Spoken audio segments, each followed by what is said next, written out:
Okay, so we'll start with our interview. I know you're very anxious to hear what Kevin and Dice have to say, and then if towards the end we're going to ask for questions and answers from those who are here, and you can type those in the chat, and we'll take those towards the end of the presentation. So without further ado, please welcome Daisuke Yamamoto and Kevin Zhu. Thank you, Walter, for the introduction. Kevin, it's a pleasure to have you here tonight. I thought it would be a good idea to sort of start this interview by sort of getting to know you. So how did you get started on the violin and in music, and sort of what was your inspiration on behind becoming a violinist? Well, first of all, thank you, and also to Walter for this introduction and for this wonderful opportunity to speak to some of the members of the School of Music. And it's such an honor to have this opportunity to talk to people, even though it is over Zoom, but to put faces to names, and I look forward very much to my concert in Richmond on April 16, 17, and 18. So a little bit about myself and how my story. I started the violin when I was 3 years old. So that might sound familiar to some of you, and it was one of those almost sort of chance encounters with the violin. So my father, when he was in China, he was born and grew up in China in the middle of the Cultural Revolution. And when he was growing up, he played the violin and he learned it as a teenager, but he never really took it up as a sort of serious profession or as a job, sort of. And he ended up going to university for engineering, and now he works as an engineer in the United States. But when I was young, I was maybe 2.5 or something. He would go into the living room, and he'd always kept up his passion for music through his life. So he would go into the living room and play some Chinese folk songs for us kids, me and my sister, in the living room. And basically right then they knew something was up, because they saw that even as a little child, I would, crawl over to where the violin was basically all the time. And I would listen very intently. Obviously, I don't remember any of this, but this is what they tell me.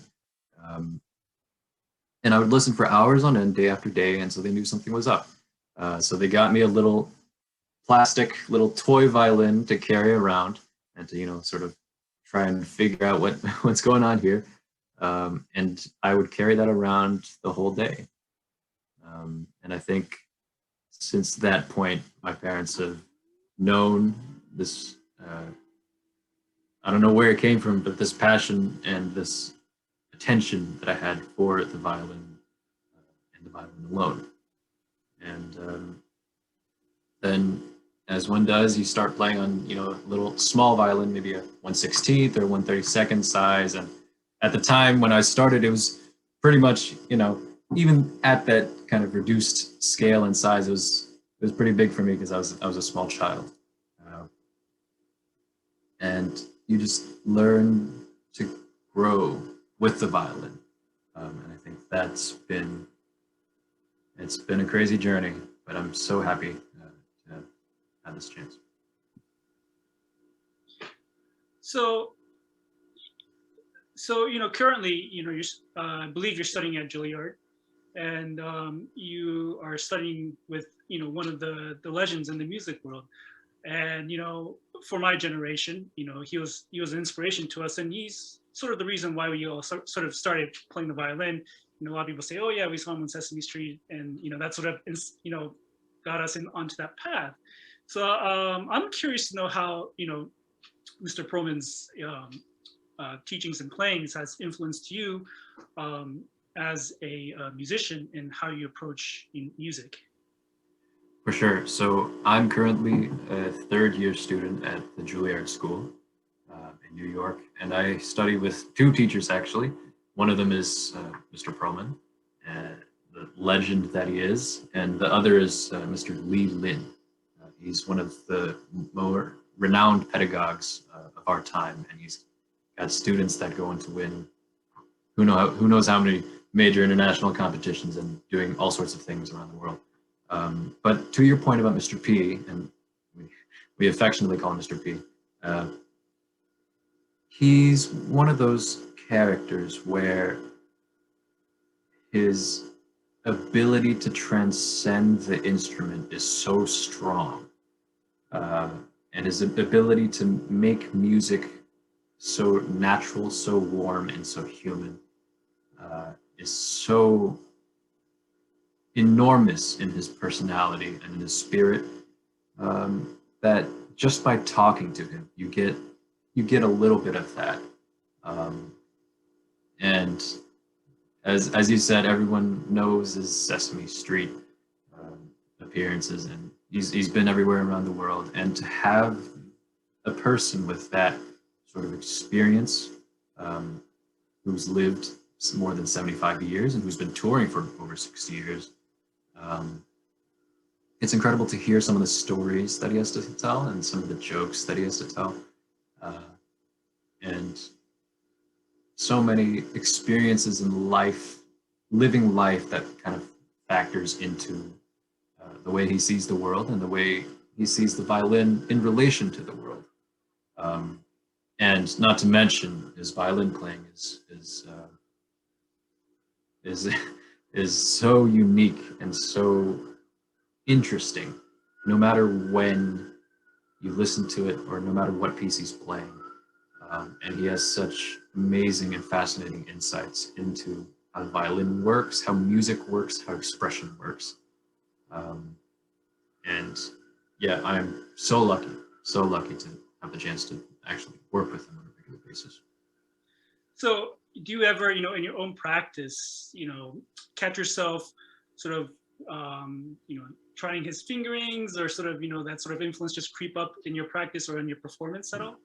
Oh, absolutely. I mean, it's at this point, I've studied with him for almost 6 years. So I did 3 years or I'm finishing my 3rd year in college, and I also did 3 years in the Juilliard pre-college program. And knowing someone like that for so long, it just sort of has a natural influence on you. I don't think many of the times I'm actually actively thinking about,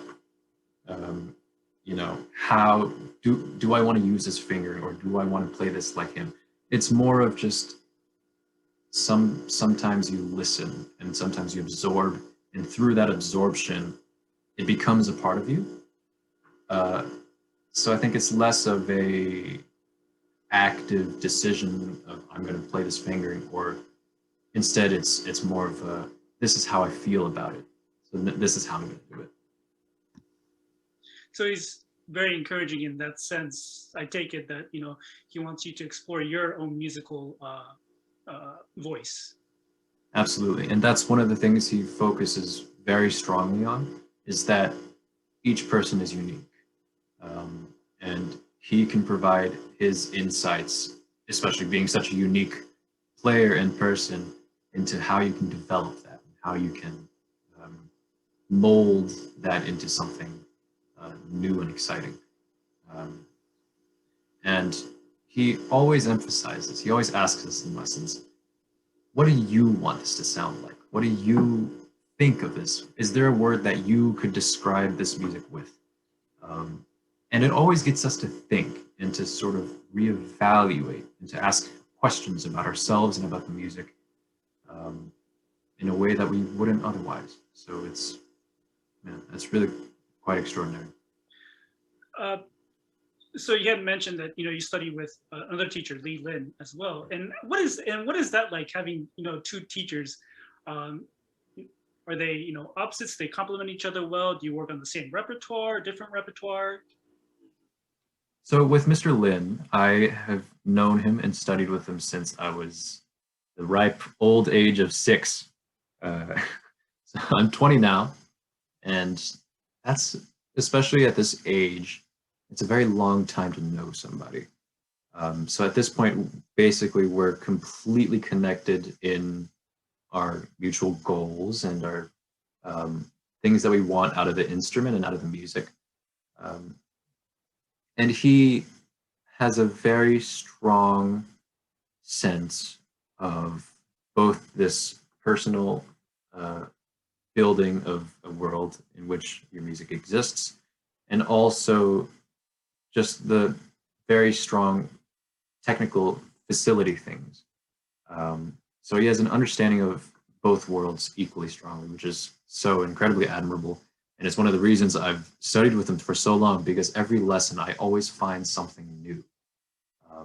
And that is really incredible, especially if you know someone for 14 years.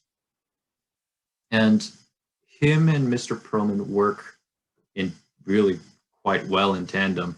Mr. Lin is a very, he gives you the tools that you need in order to play the violin. And Mr. Perlman gives the tools that you need in order to develop your artistry.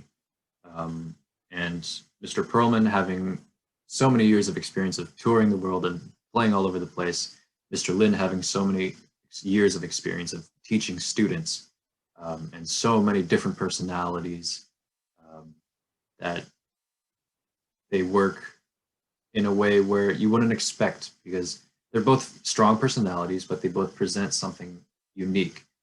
And obviously, when you have two teachers, they might disagree sometimes, and that's normal.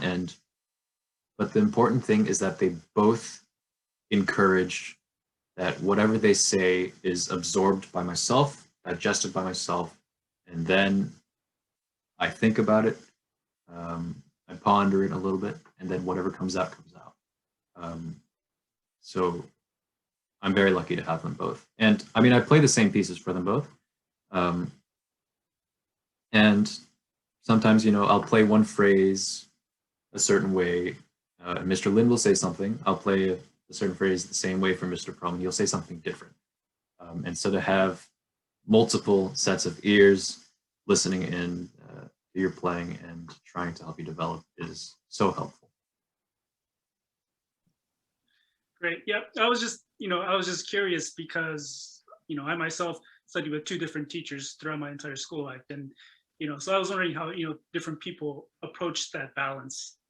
So, but that's great. Fantastic. So, and speaking of balance, like you say, you're currently in school and, pre-COVID and, post-COVID, you're going to have, busy concert schedules. And I was wondering, how you go about balancing that, school, concertizing,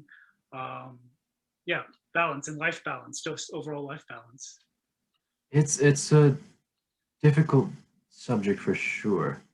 And I think we're all in some way or another trying to find a little bit of balance in between our lives, especially now with COVID, where it's upheaved nearly every part of our lives, from just walking to school, from taking classes online with Zoom, to doing this kind of thing, interview, with concerts being canceled and all sorts of events where you are sort of taken away from your community.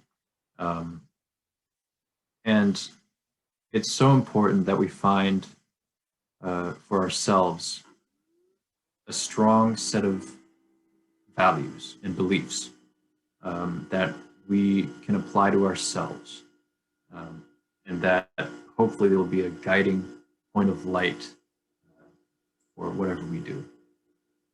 And I think that this is one of the things that actually this COVID time is sort of a good time to reflect and to think about different things.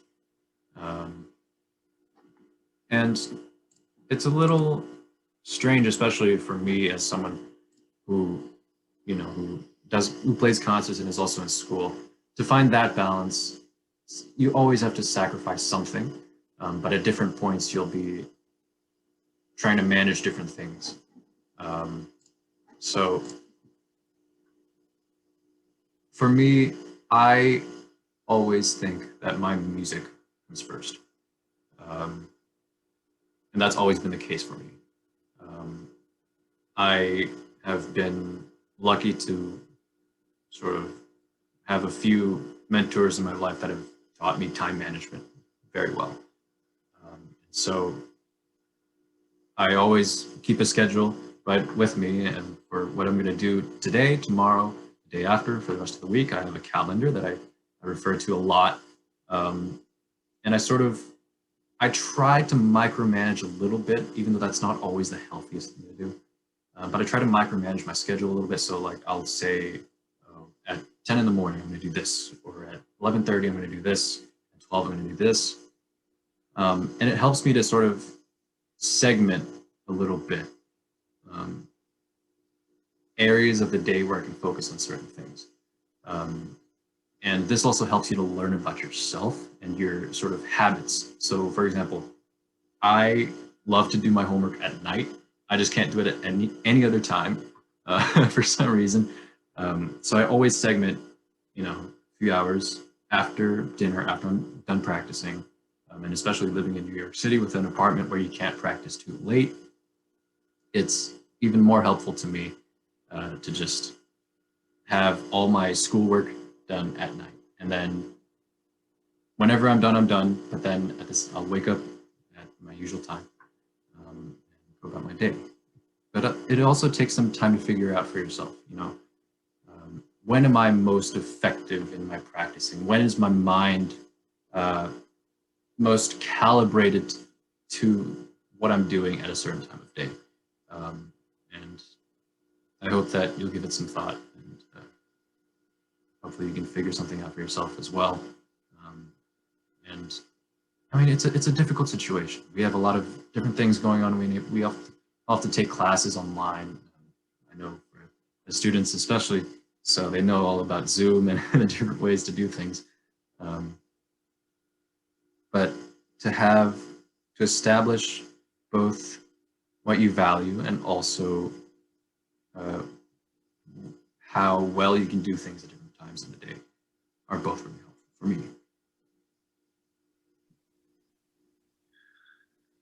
Great. So, it seems like, you've done a lot of self-reflecting, and then, it's in that sense, it's been, productive for you. And I think that's, really great advice to sort of, dive deeper into ourselves and think about, what's important to us and who we are, not only as a musician, but as a person. And, I'm curious, you said you've done a couple of live performances over the past year, but I've also seen that you've done a lot of these, what they call, virtual concerts, couch concerts, at home concerts. And, through those experiences, I'm wondering if, how the use of technology has influenced how you think about concerts and the concert experience. Yeah. Well, especially around last March when most things around the States were beginning to shut down. It was a strange period of time for a little while, for me at least, to adjust. And I don't think it's anything that any of us have ever experienced before, this kind of upheaval, or at least in our lifetimes, this kind of sudden stop of everything. And, getting emails day after day of, oh, school is closing down. Oh, we have to move all classes online. This is canceled, that's canceled. And it was a very strange time for all of us. And I especially, at the start of the pandemic, was confused because I'd never really embraced technology before. I'd always shied away a little bit from social media and all that kind of thing. I knew how to use it well because my dad worked at a technology company, works at Intel. So I'd always been around technology growing up, but I never had any sort of passion for using it. And especially with COVID, it demonstrated that we need to adapt to certain things. And it took maybe 1 or 2 months into the pandemic for me to realize, okay, this is going to last a lot longer than we initially thought. And also, you might want to start doing something about it because I'd gotten a few calls and emails to play some live streamed concerts. And those few weeks were kind of very stressful, trying to figure out, oh, how do I make this sound good? How do I make this look good? And I worked and thought about it for a few months to try and figure out what was the ideal solution and setup. And that requires time, time away from school and classes, time away from practicing. But for me, it was a worthwhile investment, because I do think that the world of music is moving, or has been moving, and will continue to move heavily online. Obviously, nothing can ever replace the experience of a live concert with an orchestra in a beautiful hall with hundreds of audience members next to you. You're seated and you're sort of looking up and you're embracing the whole thing. But I do think that, for one, more concerts will be live streamed than ever before. Even after mass vaccinations or whatever, even after concert halls become full again, I think they will still have a live stream component to it, or more places will, because it's so important and essential. And at the same time, we do also have to consider that we are more attached to our screens than ever. And that's one of the things I actually, before COVID, I was so reluctant to use technology in a certain sort of way, because I knew it would just be very sort of narrow vision, with like your eyes always on the computer screen or your phone, or something like that. So with increasing technology, it also requires you to take certain steps to remember to relax your eyes and to go outside and take a walk, with the mask on, of course, and to take some time. So, like you said, there's no substitute for a live performance, in any musical concert, whether it be classical, pop, rock, whatever it is. But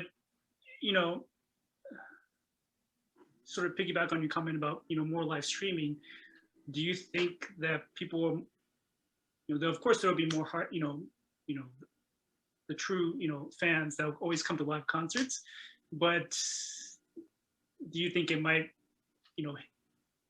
hinder people from coming to live concerts if it becomes more accessible via online? And granted, there's also the issue of people's equipment being different, so the experience is going to be different for everyone, being online versus being in the hall. At least you have some sort of unified vehicle to sort of listen. Yeah, for sure. I mean, it's a very interesting topic. I think, in the perspective of someone who is on stage as a performer, and also as someone who has attended a lot of live concerts, or used to attend a lot of live concerts pre-COVID, that there's nothing really quite like. And as you stated, and as I've said before, there's nothing quite like being in a hall with other people and having a shared communal experience. But I think also the audience knows that. I think also the audience appreciates this experience and what the halls have to offer and what the musicians have to offer. And they know that there's nothing quite like hearing a full symphony orchestra with your own ears, because you can actually hear them in a physical space. You can hear the brass are further back in the hall. You can hear the strings with the beautiful sound up front. You can see the physical motions in physical space of all these people, and that's something that we can never take away from a person, is this necessity for physical interaction and for seeing things with their own eyes, for hearing it with their own ears. And technology has gone to a point where you can get incredibly accurate reproductions of the performance of in videos and sound with different kinds of cameras and microphones. But you can never really quite replicate the feeling of space. And that's one of the things that space and this human connection, this human bond that you share between the audience, that the musicians share on stage and that the musicians share with the audience. I think that's irreplaceable. And I mean, to comment, a funny little comment about, having your comment about the people having different setups and different microphones, different speakers, listening at home. It's sort of interesting to note that when you're in a concert hall, each of the seats sounds a little different. Like when you're, when you're second row right in front of the stage, or when you're all the way up in the balcony, or you're on the side in one of the boxes, or you're near the back of the hall where you're just trying to make out a glimpse of what's happening on stage. You see arms waving and arms moving, but it's still so far away. And each of those seats has a different perspective of what the music is coming out. I think that's also one of the multifaceted aspects of a live concert that can be quite beautiful, and usually is. Whereas with technology and with maybe a poor or suboptimal microphone setup, or maybe someone's speakers aren't so great in terms of how they listen to music, it can be difficult sometimes. And especially considering that a good quality microphone and a good quality pair of speakers costs a lot of money. And that's also one of the reasons that I think live music will and can never be replaced. So, regardless of whether we perform, virtually or in live, I think one of the key components of concert experience is the audience, as a performer.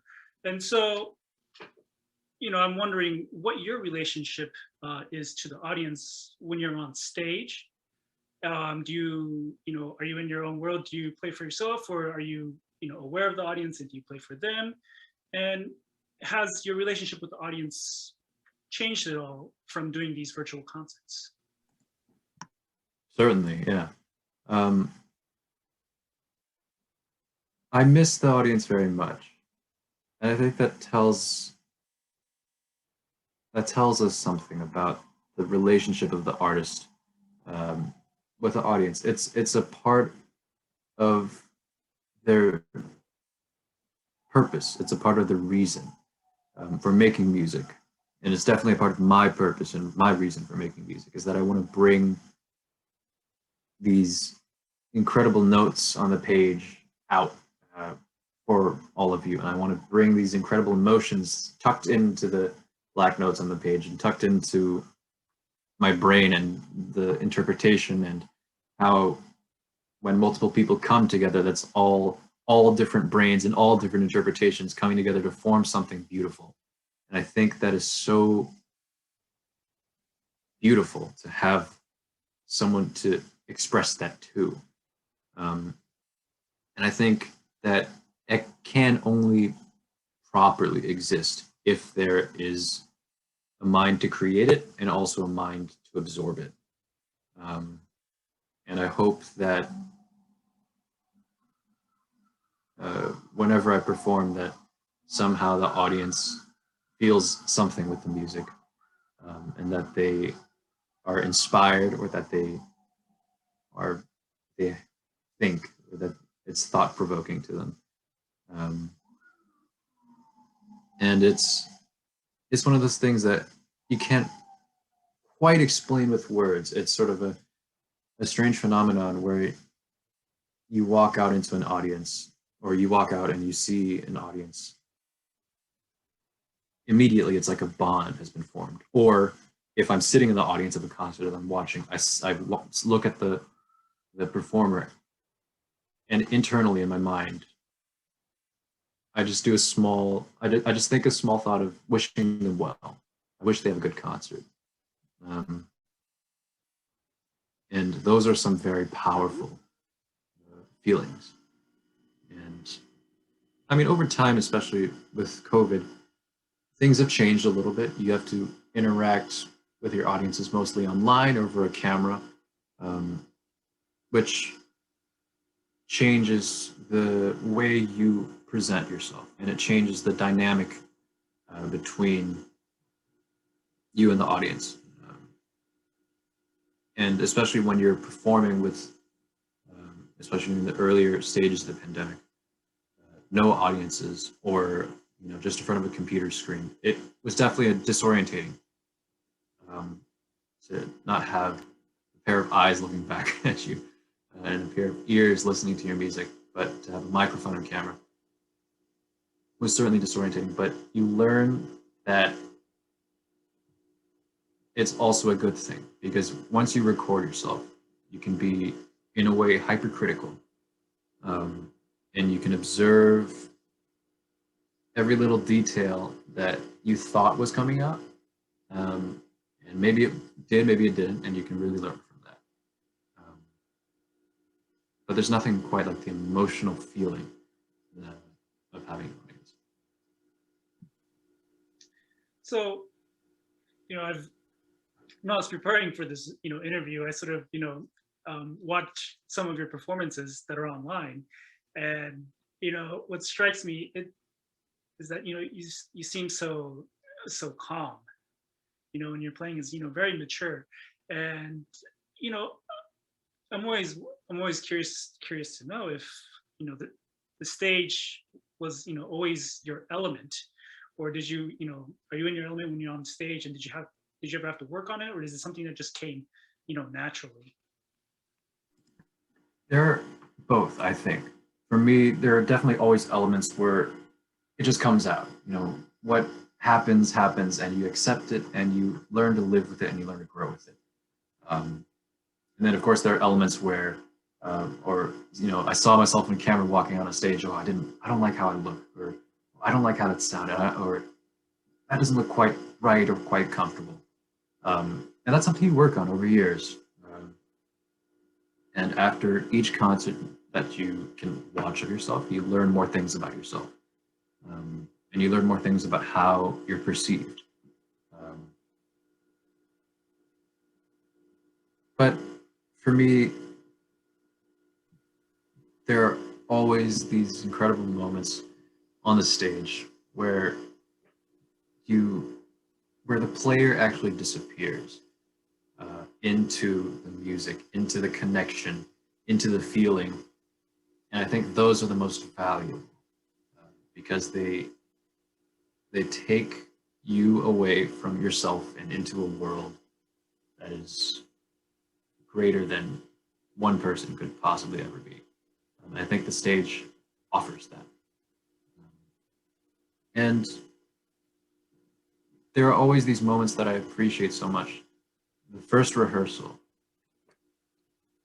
hearing the entire ensemble unify, and the sound of all different instruments coming into your ears is something that I love so much, and it can't really be replicated anywhere else. So, I think one of the most challenging things, at least, for me as a musician, as a violinist, is sort of finding that consistency in performance night after night. And, everyone has their own strategies, on accomplishing that. And, I was kind of curious what yours is. I've never really had a routine, but in terms of like very specific things, like, oh, I'm gonna place a certain pencil in a certain position, or I'm gonna eat always the same thing before a concert, which actually many musicians do. I know there's a famous story of Samuel Sanders, who's a brilliant pianist who used to play for Mr. Perlman. And before every concert, he would request, I think it was a Snickers bar and a tuna fish sandwich.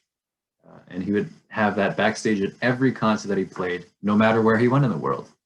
And especially back when he was playing in the 1980s and 1990s, you can imagine how hard it was to get a Snickers bar and a tuna fish sandwich in some places in the world. But he always insisted on it. It's so fascinating to think about. I personally never had anything quite like that. but I always go through a general process of how much time do I have before the concert, when I'm going to get changed, when I'm going to go to the hall, when I'm going to start warming up and practicing.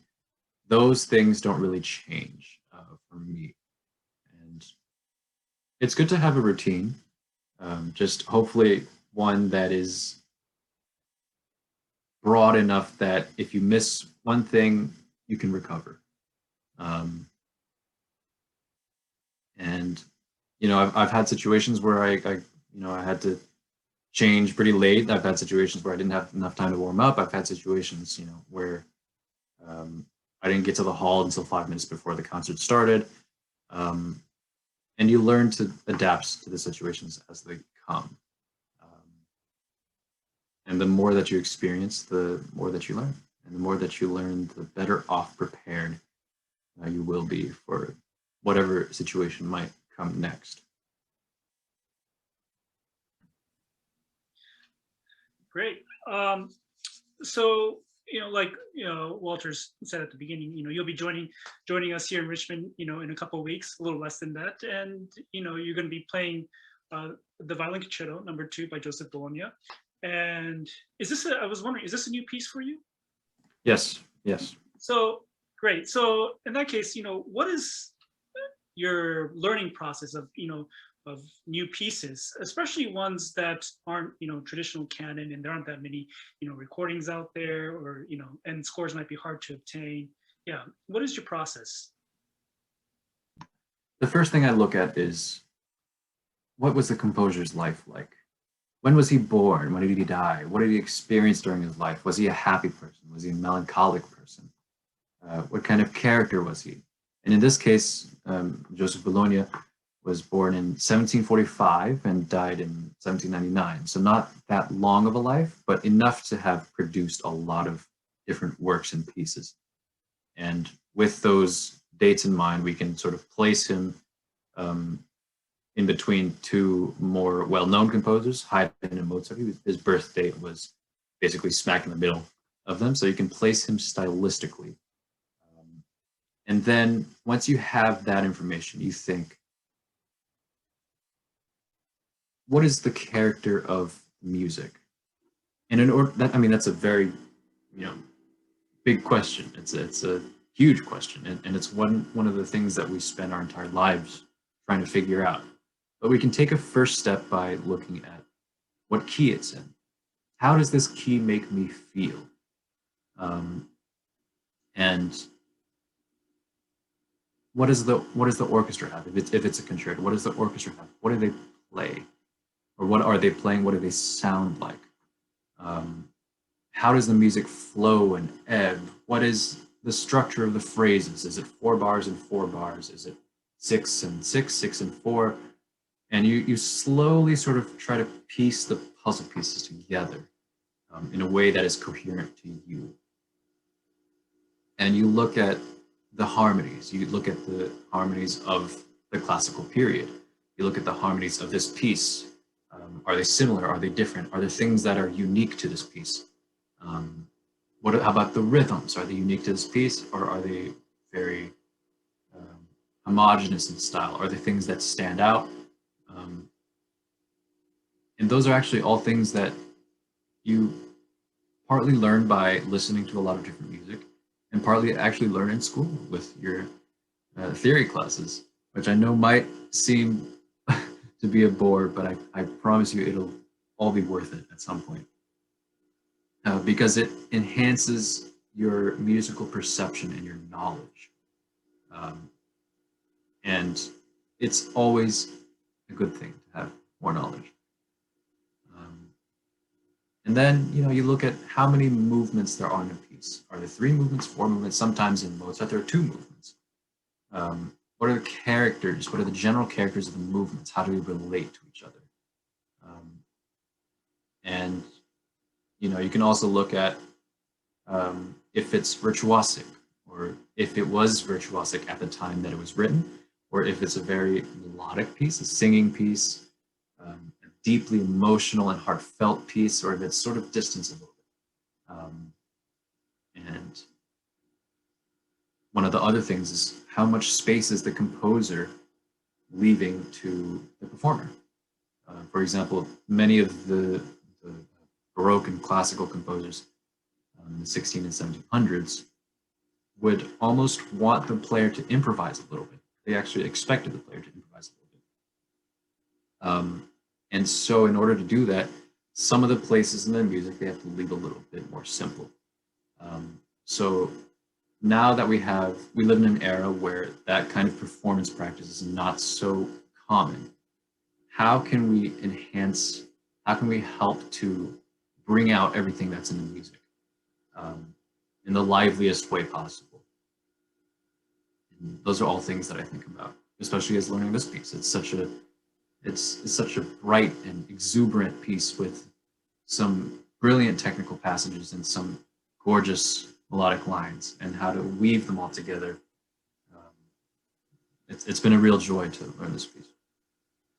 And we're really excited to hear you play it down here in Richmond. So it seems like you've put a lot of thought into it. So can't wait to hear it. One last question before we go on to the audience questions, and I'm curious to know, for you in this day and age, what does it mean to be a musician in today's world, in your mind? I think it's a lot of different things.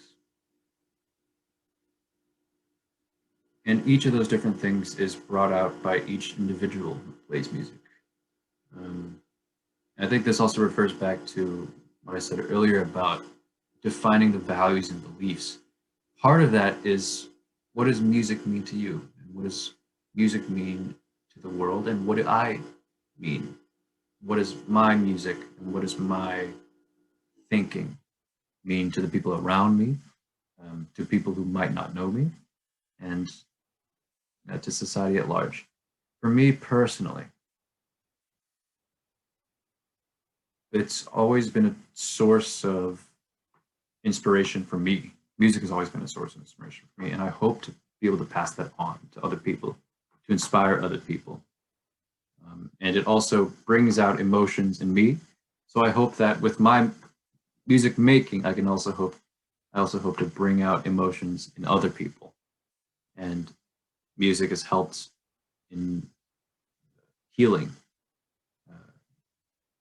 over life, and over my life especially. Emotional wounds and sort of all kinds of things that music has brought you to a different place. And I hope that my music making can do that for people as well. And it's one of those deeply individual things where each person has a different reason for playing music. And many of the times is what they've experienced that contributes to what they think the role of music is. And I think those three things, the healing, the emotion, and the inspiration, are for me the main reasons why I play music. Great. I think that we can all agree that we can use a little bit of music in our daily lives, and a little bit of that healing that you talk about, especially nowadays. But I want to move on to some of the questions that people have been wanting to ask you. So first one is, what is your favorite concert hall that you've played in? That's a tough one. I think wow,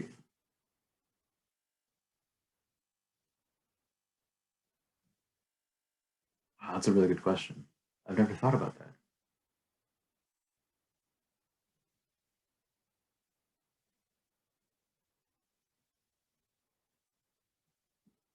There's one place I have in mind. It's actually a museum in Italy. It's not a concert hall, but it's a museum, and it has all sorts of different cultural items. It's called the Palazzo Ducale in Italy, and it's so innate, like it's so beautifully adorned with all kinds of different paintings and sculptures that you walk in, and it's the most incredible feeling, because you see the centuries-year-old works of art, and on the ceiling, all over the ceiling, it's this beautiful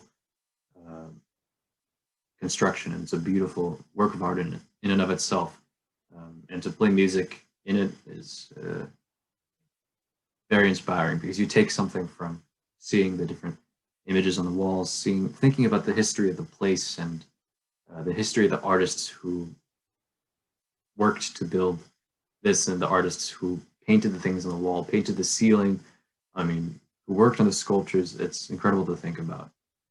I mean, that's only one of the many incredible halls that we're so lucky to have. The next question is, do you have a favorite violin concerto to perform? For me, that I don't have a favorite. I have a favorite to listen to, and for me, that's always been the Brahms Violin Concerto. But to perform,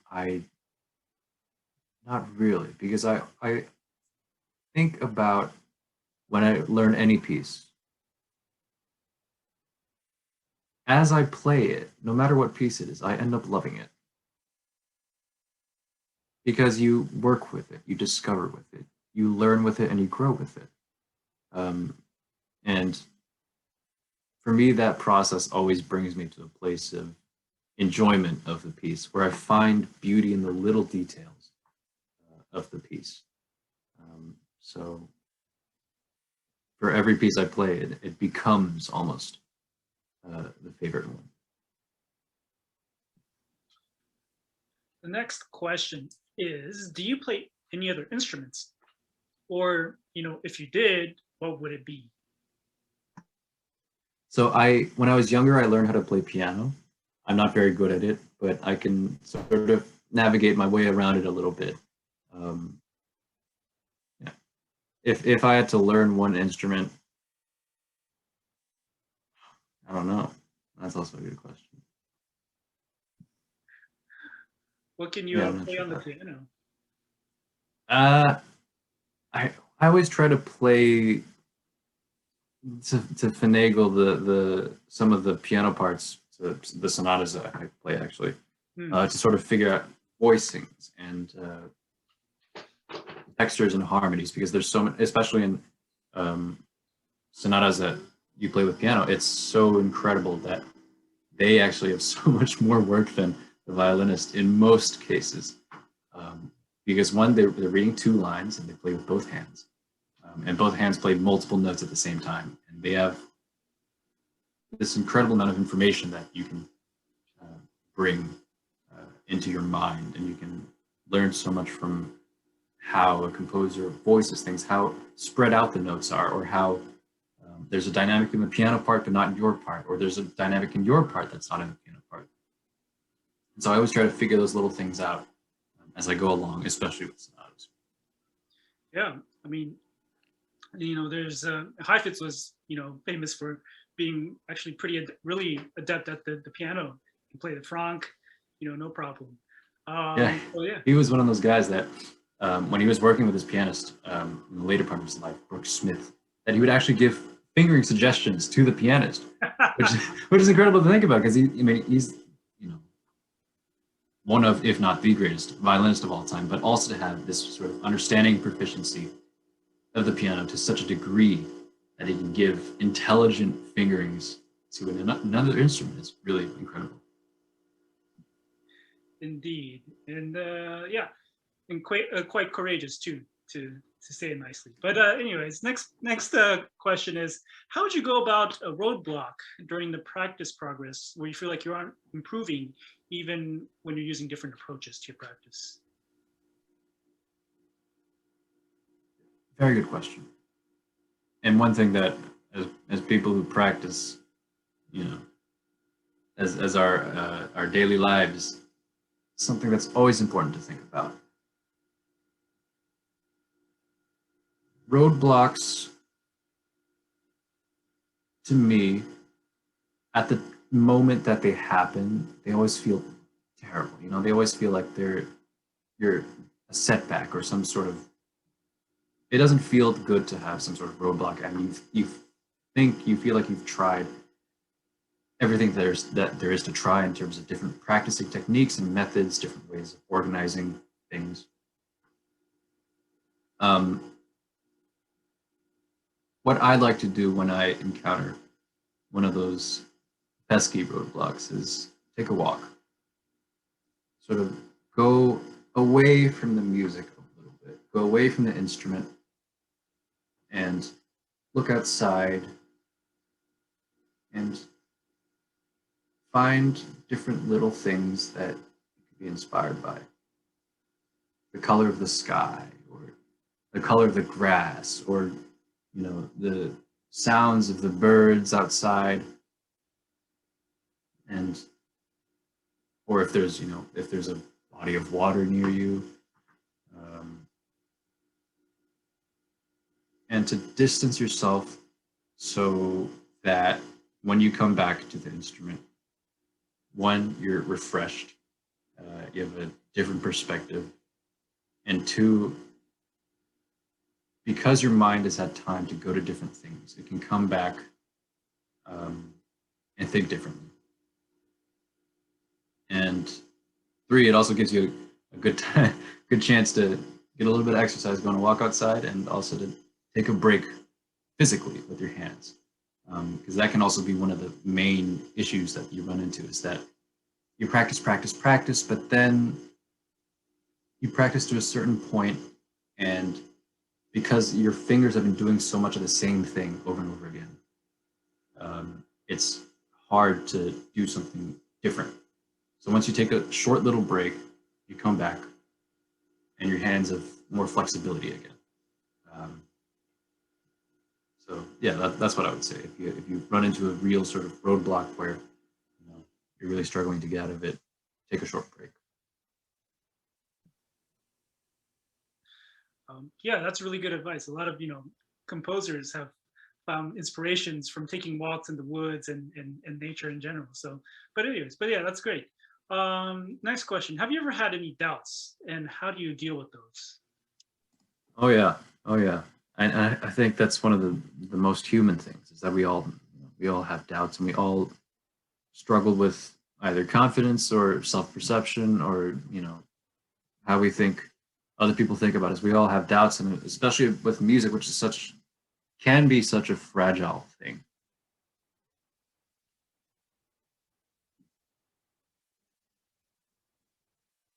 It's especially with doubts, it's always good to have a support group around you. Sometimes friends, sometimes family, sometimes teachers and mentors. Someone that you can express honestly to. And I find that even talking about it with someone, or talking about it with yourself, in terms of journaling, helps to alleviate some of that. And it helps to clear your mind in a way that you can express thoughts more precisely. So you can sort of get to the root of why does this doubt happen, or why this happens, or why that happens, or should I think in a certain way so that I can, help myself get away from the doubt.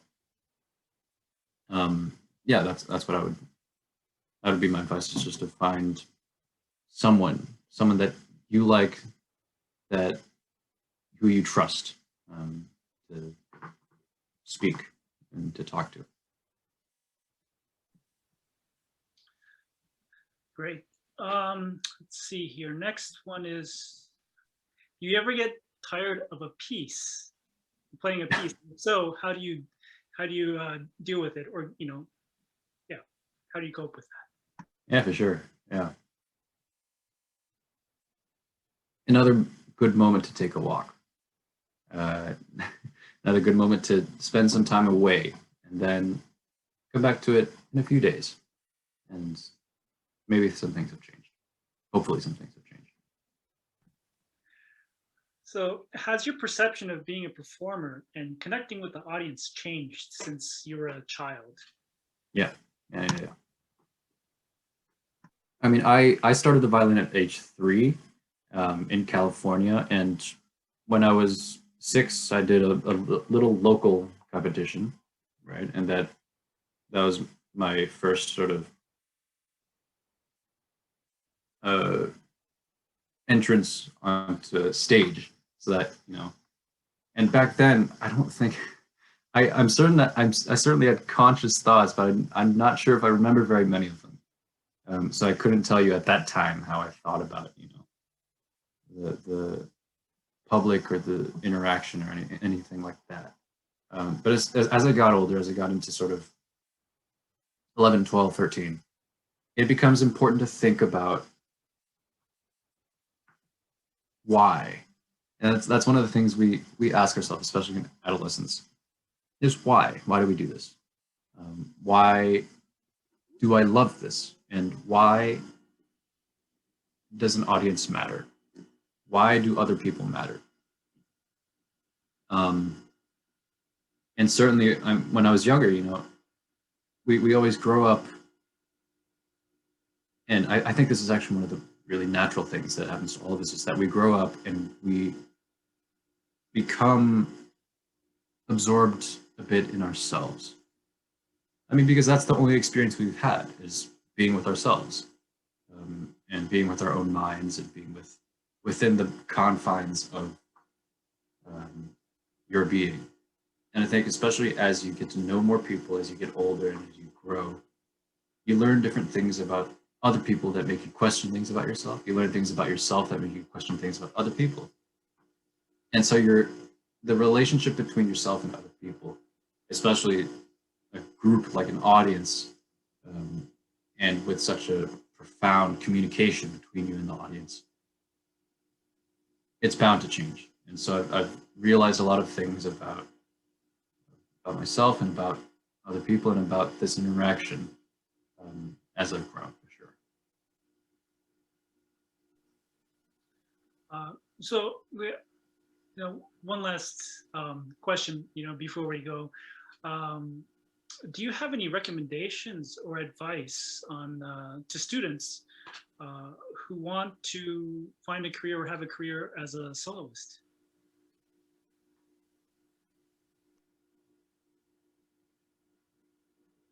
My first piece of advice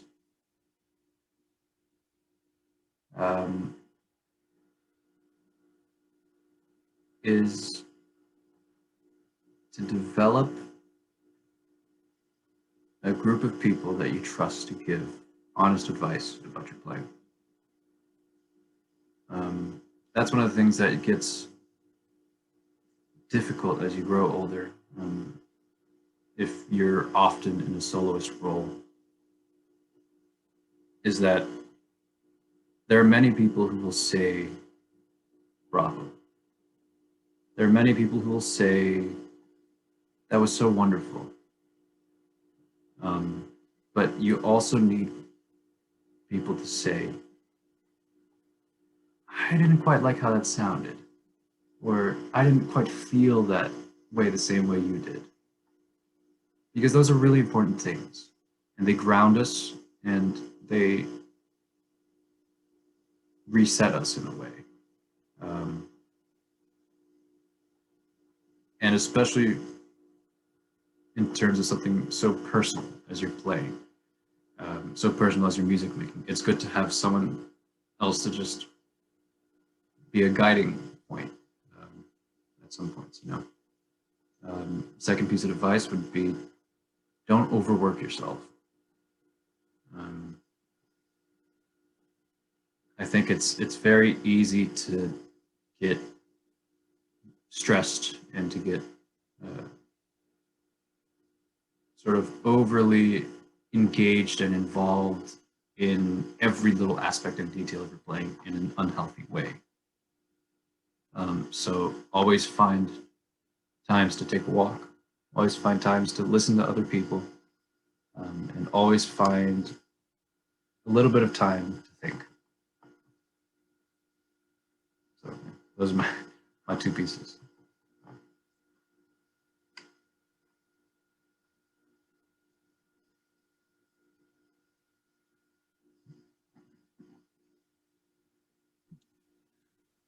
Great. I think that's it, right? That's so it. yeah, well, thank you so much, Kevin, for taking the time to to speak with all of us, and it was a pleasure having you here, and we're looking forward to welcoming you to Richmond in a couple of weeks. It's my pleasure, and I look forward so much to coming to Richmond. Thank you. Thank you for joining us for Music Explorations, everyone. Good night. Good night.